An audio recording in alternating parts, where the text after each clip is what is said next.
Welcome to Bujibabu Spoken English. Today topic is I am going to explaining parts of speech. Parts of speech అనేవి మనకి ఎలా ఉపయోగపడతాయి, మనం ఏ విధంగా అవి ఉపయోగించాలి, ఎగ్జామ్స్లో వాటిని ఎలా ఐడెంటిఫై చేయాలో ఈ వీడియోలో తెలుసుకుందాం. అసలు పార్ట్స్ ఆఫ్ స్పీచ్ ఎందుకు ఉపయోగపడతాయి? తెలుగులో అయితే మనం భాషా భాగాలు అంటాం. ఈ భాషా భాగాలు అంటే ఏంటి? పార్ట్స్ ఆఫ్ స్పీచ్ అంటే మనకి మన ప్రతి వాక్యం కూడా ప్రతి వాక్యంలో చేసే వాటి డ్యూటీస్ అన్నమాట.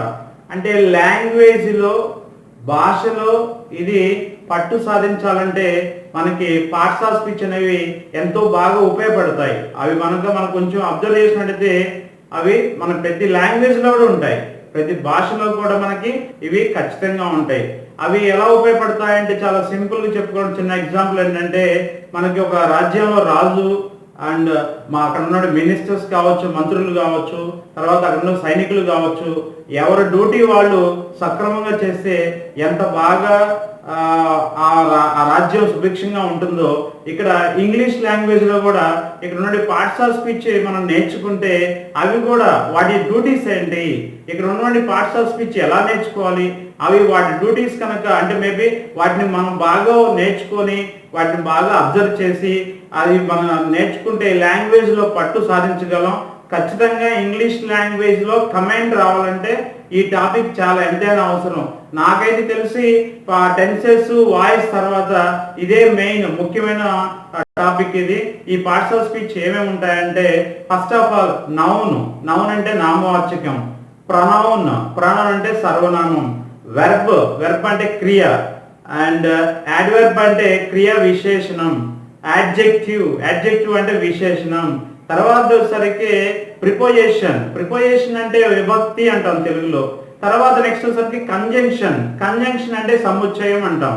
తర్వాత నెక్స్ట్ వన్ వచ్చేసరికి లాస్ట్ది ఇంటర్జెక్షన్ అంటాం. ఇంటర్జెక్షన్ అంటే ఇక్కడ ఆశ్చర్యార్థకం ఉండాలి. వీటిని ఎలా ఉపయోగించాలి, వాటి డెఫినేషన్స్ ఏంటి, వాటి రకాలు ఎలా ఉంటాయి, వాటిని ఎగ్జామ్స్లో ఎలా ఉపయోగించాలి, ఈ వీడియోలో సక్రమంగా మనం ఖచ్చితంగా ఎలా వాడాలి, లాంగ్వేజ్లో నుండి పట్టును ఎలా సాధించాలో మనం ఇప్పుడు నేర్చుకుందాం. వాటిని 1 by 1 నేను ఎక్స్ప్లెయిన్ చేస్తాను, వాటిని అబ్జర్వ్ చేయండి. ఫర్ ద బిగినర్స్ ఎవరైతే ఉన్నారో అసలు పార్ట్స్ ఆఫ్ స్పీచ్ మాకు రావు అనుకున్న వాళ్ళు మాత్రం ఈ టాపిక్ కనుక చూసినట్టయితే చాలా అద్భుతంగా ఉంటుంది. ఒకసారి ఇది పార్ట్స్ ఆఫ్ స్పీచ్ అంటే భాషా భాగాలు అంటాం తెలుగులో. ఇక్కడ వచ్చరికి 8 టైప్స్ ఉంటాయి, మొత్తం 8 రకాలు ఉంటాయి. ఫస్ట్ వన్ నౌన్ అంటే నామవాచకం, names of persons, places, things, animals etcetera. Noun అంటే ఇక్కడ పర్సన్స్, ప్లేసెస్ కావచ్చు, నేమ్స్ అన్నమాట పేర్లు, వ్యక్తుల యొక్క పేర్లు కావచ్చు, ప్లేసెస్ స్థలాల పేర్లు కావచ్చు, థింగ్స్ వస్తువులు, తర్వాత నెక్స్ట్ యానిమల్స్ జంతువుల పేర్లు కావచ్చు. మనం ఇక్కడ నామవాచకంగా చెప్పుకుంటాం. వాటికి ఎగ్జాంపుల్ కూడా మనం చెప్పుకున్నాం. Ram, Taj Mahal, book, tiger. ఏదైనా సరే మన కంటికి కనిపించే అన్ని వస్తువులు కూడా మనకి వీటికి పేర్లు ఉంటాయి. వాటిని నౌన్స్ గా చెప్పుకుంటామండి. ఇది తన ముఖ్యమైనటువంటి డ్యూటీ అన్నమాట. వాక్యంలో ఉన్నటువంటి తన డ్యూటీ ఏంటంటే ఇవి నౌన్స్ అన్ని తెలియజేస్తూ ఉంటాయి. తర్వాత నెక్స్ట్ వచ్చేసరికి ఇక్కడ for example Shweta is a good girl అని చెప్పాం. ఈ విధంగా మనకు ఎగ్జామ్ లో వచ్చింది. జస్ట్ ఇక్కడ అండర్లైన్ చేశారు అనుకుందాం. అండర్లైన్ చేసి ఇలా ఇస్తారు ఎగ్జామ్ లో. శ్వేత ఏంటి అని అడుగుతారు. అడిగితే మనం just Shweta is the noun, పేరు కదా అని చెప్పేసి మనం ఇక్కడ నౌన్ అని చెప్పేసి రాయాలి ఆన్సర్. ప్రొనౌన్ రెండవది ప్రొనౌన్ అంటే సర్వనామం.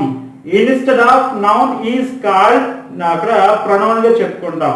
నౌన్ కు బదులుగా పేర్లు కాకుండా మనకి ఇక్కడ ప్రొనౌన్స్ అని చెప్పుకుంటాం.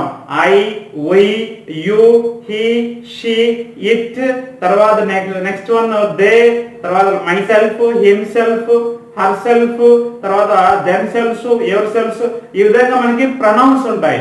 వాటిని ఏం చేస్తామంటే ఇక్కడ ఒక ఎగ్జాంపుల్ మనం చూసినట్టయితే I went to market. I అంటే నేను, నాకు పేరుంది, నా పేరు బుజ్జిబాబు, నాకు పేరుంది. ఆ పేరు కాకుండా ఇన్స్టెడ్ ఆఫ్ దానికి మనం ఈ విధంగా ఐని అలా ప్రొడ్యూస్ చేస్తాం. దాన్ని ప్రొనౌన్ చెప్తాం. ఎక్కడైనా బుక్స్ లో చదివేటప్పుడు మనకి వీటిని చూసినట్టయితే ఐ గాని, హీ గాని, షీ గాని చూస్తే ఇది ప్రొనౌన్ కదా, పార్ట్స్ ఆఫ్ స్పీచ్ లో ఇది ఒక భాగం కదా అని చెప్పి తెలుసుకుంటే చాలు, ఈజీగా మనకి పార్ట్స్ ఆఫ్ స్పీచ్ అని వస్తాయి. నెక్స్ట్ వన్ వెర్బ్ అంటే క్రియ. మనం చేసే పనులు, యాక్షన్ ఆఫ్ ది సబ్జెక్ట్, మనం చేసే పనులని మనం ఇక్కడ ఆ విధంగా చెప్పుకుంటాం. వెర్బ్ అంటే ఇక్కడ రెండు రకాలుగా ఉంటాయి. Do helping verbs, main verbs. Helping verbs ఉంటాయి, మెయిన్ వెర్బ్స్ ఉంటాయి. ఇక్కడ డూ డస్ ప్రెజెంట్ అయితే do does is am are, అదే పాస్ట్ అయితే డిడ్ వజ్ వర్, అదే ఫ్యూచర్ అయితే మనకి విల్ షల్ కావచ్చు. అన్నింటిలో పర్ఫెక్ట్ అయితే హ్యావ్ హ్యాజ్ ఇవన్నీ వస్తూ ఉంటాయి. వాటిని హెల్పింగ్ వెర్బ్స్ గా చెప్పుకుంటాం. అండ్ నెక్స్ట్ మెయిన్ వెర్బ్స్ అయితే డ్రింక్ కావచ్చు, ఈట్ కావచ్చు, కమ్ కావచ్చు, గివ్ కావచ్చు, సింగ్ కావచ్చు. వీటి తర్వాత నెక్స్ట్ ఉన్న రైట్ కావచ్చు, ప్లే కావచ్చు. వీటన్నిటిని మనం చేసే పనులు ఏదైనా ఎర్లీ మార్నింగ్ నుంచి నైట్ వరకు మనం చేసే పనులు ఏవైతే ఉన్నాయో వాటిని ఇక్కడ వెర్బ్స్ గా చెప్పుకుంటామండి. ఆ వెర్బ్ ని ఎలా ఉపయోగించాలంటే ఇక్కడ హీ ప్లేస్ క్రికెట్ అని చెప్పాం. హీ ప్లేస్ క్రికెట్ అంటే అతను క్రికెట్ ఆడుతాడు. ఇక్కడ ఒకసారికి వెర్బ్ అంటాం. ప్లేస్ అనేది ఇక్కడ వెర్బ్ గా చెప్పుకుంటాం. హీ అనేది ఏంటి, సబ్జెక్ట్. సబ్జెక్ట్ చేసే పనిని మన ఇక్కడ ప్లేస్ అనేది అతను ఆడుతాడు. ఆడుతాం అంటే ఇక్కడ అది క్రియగా చెప్పుకుంటాం. తర్వాత next one add verb. Add verb అంటే ఇది క్రియా విశేషణం. క్రియా విశేషణం అంటే it modifies noun, adjective and adverb. ఇది వెర్బ్ ను మోడిఫై చేస్తుంది, అలాగనే అడ్జెక్టివ్ ను మోడిఫై చేస్తుంది. తర్వాత యాడ్వర్బ్ తనను తాను కూడా అది మోడిఫై చేస్తుంది. మోడిఫై చేయడం అంటే తన గురించి వివరించి చెప్పడం అండి. ఫర్ ఎగ్జాంపుల్ నౌ కావచ్చు, ఆల్వేస్ కావచ్చు, హియర్, వై, రీసెంట్లీ, ఇటువంటి వాటిని మనం యాడ్వర్బ్స్ గా చెప్పుకుంటాం. తర్వాత the old man walks slowly. ఒక ఎగ్జాంపుల్ చూస్తే మీకు ఈజీగా అర్థమైంది. ఇక్కడ the old man walks slowly, old man నడుస్తాడు అని చెప్తే సెంటెన్స్ అయిపోయింది. కానీ నెమ్మదిగా నడుస్తాడు, అతను ఇంకా నెమ్మదిగా నడుస్తాడు. ఇక్కడ వెర్బ్ అనేది మోడిఫై చేస్తుంది. The old man walks slowly. Slowly అనేది ఇక్కడ యాడ్వర్బ్ గా చేసుకుంటాం. ఎప్పుడైనా సెంటెన్స్ లో ఎల్వై కనిపించినటువంటి వర్డ్స్ ఉంటాయి కొన్ని, వాటిని ఎక్కువగా మనకి యాడ్వర్బ్స్ గా చెప్పుకుంటాం. This is the fourth one. And next one adjective duty ఏంటంటే అడ్జెక్టివ్ డిస్క్రైబ్స్ నౌన్. నౌన్ ని వివరిస్తూ ఉంటుంది. ఇక్కడ నౌన్ ని ఎలా వివరిస్తుంది అంటే ఇక్కడ సైజ్ కావచ్చు, కలర్ కావచ్చు, నంబర్ కావచ్చు. ఈ అడ్జెక్టివ్ ఎప్పుడు కూడా ఎక్కడ ఉంటుందంటే నౌన్ కి ముందు ఉంటుంది. ఎక్కువగా నౌన్ డిస్క్రైబ్ చేసి ఉంటుంది, నౌన్ కి ముందు వస్తూ ఉంటుంది. ఇక్కడ ఎగ్జాంపుల్ మనం చాలా ఉంటాయి. స్మాల్ కావచ్చు, బిగ్ కావచ్చు, గుడ్ కావచ్చు, బ్యూటిఫుల్ కావచ్చు, గ్రేట్ కావచ్చు, క్లవర్ కావచ్చు. వీటన్నిటిని అడ్జెక్టివ్స్ గా చెప్పుకుంటాం. For example Rishitha is beautiful girl అన్నాం. గర్ల్ అనేది నౌన్, గర్ల్ అనేది నౌన్. నౌన్ ముందు వచ్చేదాన్ని ఏమని చెప్పుకుంటాం అండి, బ్యూటిఫుల్ అనేది అడ్జెక్టివ్ చెప్పుకుంటాం. అడ్జెక్టివ్ ఎప్పుడు కూడా మనకి డిస్క్రైబ్ చేస్తూ ఉంటుంది. ఇక్కడ కలర్ కావచ్చు, సైజ్ కావచ్చు, లేకపోతే నంబర్స్ అండి. మనం 1 2 3 4 5 అన్ని adjectives. Colours red, green, blue ఇవన్నీ కూడా కలర్స్ అన్నిటిని కూడా అడ్జెక్టివ్ గా చెప్పుకుంటాం. నెక్స్ట్ వన్ వచ్చేసరికి preposition. It is the most difficult topic. ఏంటంటే లాంగ్వేజ్ లో ప్రిపోజిషన్స్ అనేవి. ప్రిపోజిషన్స్ ఎలా ఉపయోగించాలో కొంచెం కష్టమైనా సరే ఇక్కడ వివరించడానికి ట్రై చేస్తాను. రిలేషన్స్ ఇక్కడ ఏం చేస్తుందంటే అది సెంటెన్స్ లో ఉన్నటువంటి పదాలని కలుపుతూ ఉంటుంది. A preposition is a word placed before noun or pronoun. Noun గానీ ప్రొనౌన్ గానీ వాటి ముందు వస్తూ వాటిని మిగతా సెంటెన్స్ లో ఉన్నటువంటి పదాలన్నింటినీ కలుపుతూ ఉండదే ఇక్కడ ప్రిపోజిషన్ గా చెప్పుకుంటాం. చాలా సింపుల్ గా మనకి వీటి రకాలు ఉంటాయి. ఇన్ కావచ్చు, ఆన్ కావచ్చు, ఆఫ్ కావచ్చు, అపాన్ కావచ్చు, అండ్ ఇంటూ, బిసైడ్, అమాంగ్, ఇటువంటి బిట్వీన్ కావచ్చు, ఇన్స్టెడ్ ఆఫ్ కావచ్చు, ఇన్ ఫ్రంట్ ఆఫ్ కావచ్చు. డిఫరెంట్ టైప్ ఆఫ్ ప్రిపోజిషన్స్ ఉంటాయి. కానీ వాటిని ఉపయోగించేది చాలా సింపుల్ గా చెప్పాలంటే ఇక్కడ the book is on the table అని చెప్పాము. ఇక్కడ the book is on the table. For example O N on తీసేసాం అనుకుందాం. ఓఎన్ ఆన్ ఉపయోగించలేదు సెంటెన్స్ లో. The book is the table అని సెంటెన్స్ వచ్చింది చూసారా. The book a, the table ఏ. ఇక్కడ రిలేషన్ తెలియచేసేది ఓ చిన్న ఓఎన్ ఆన్ 2 లెటర్స్ తో ఉన్న చిన్న ప్రిపోజిషన్ ఆ పదాన్ని సెంటెన్స్ అన్నిటిని కూడా మీనింగ్ తీసుకొచ్చే విధంగా ఉంది. ఇదే మనకి ప్రిపోజిషన్ గా చెప్పుకుంటాం. తర్వాత నెక్స్ట్ వచ్చేసరికి కంజంక్షన్. కంజంక్షన్ అంటే సముచ్చయం అంటాం.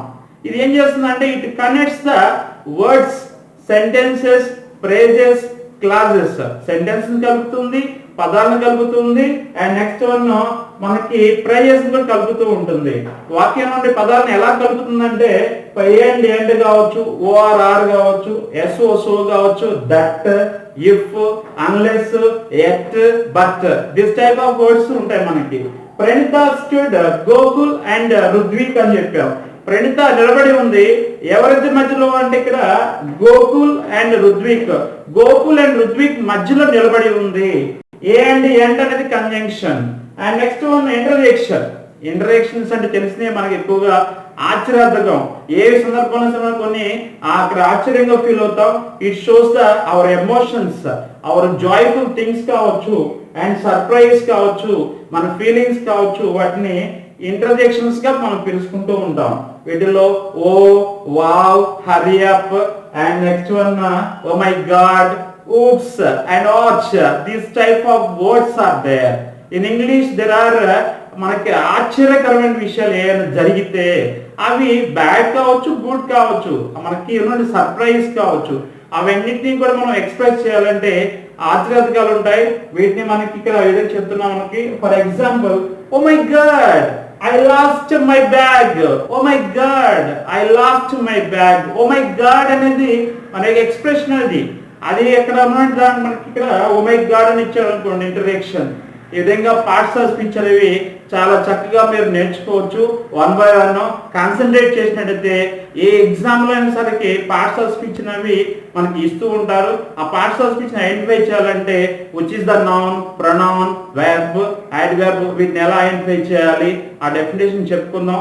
ఇంకా అప్లోడ్ వీడియోస్ లో కూడా వాటి గురించి వివరంగా మీకు తెలియజేస్తాను. Thank you for watching.